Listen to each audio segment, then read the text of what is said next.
તો મધ્યપ્રદેશના રતલામમાંથી ગમખ્વાર અકસ્માતના દ્રશ્યો સામે આવ્યા છે।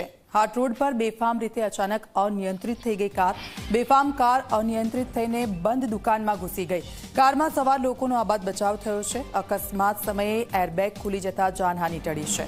સમગ્ર ઘટના સીસીટીવીમાં સામે આવી છે। પોલીસે અકસ્માત અંગે તપાસ શરૂ કરી છે।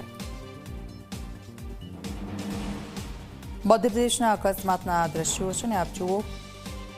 રાત્રિનો આ સમય છે ને દરમિયાન આ બેકાબુ બની હતી કાર અને જે રીતે સામેના ઘર પાસે જઈને આ જોરથી કાર ટકરાઈ હતી।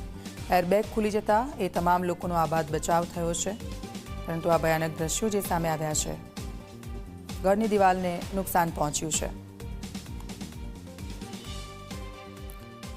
મધ્યપ્રદેશના દ્રશ્યો છે। બેફામ કાર અનિયંત્રિત થઈને બંધ દુકાનમાં ઘૂસી ગઈ હતી। કારમાં સવાર 4 જેટલા લોકો હતા। એરબેગ ખુલી જતા તે 4 લોકોનો આબાદ બચાવ થયો છે, પરંતુ આ એક ગંભીર ઘટના જો સવારે આ ઘટના ઘટી હોત તો કેટલાય લોકોને ઈજાઓ પહોંચી હોત। તો બેફામ કાર અનિયંત્રિત થઈ હતી અને જે પ્રકારે એક દુકાનમાં ઘૂસી ગઈ હતી।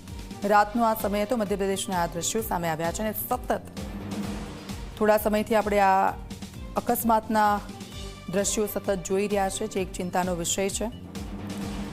ડ્રિંક એન્ડ ડ્રાઈવના કેસો પણ વધી રહ્યા છે, ત્યારે વધુ આ એક કેસ સામે આવ્યો છે। ત્યારે હવે પોલીસ તપાસ હાથ ધરશે કે આ થયું કયા કારણોસર।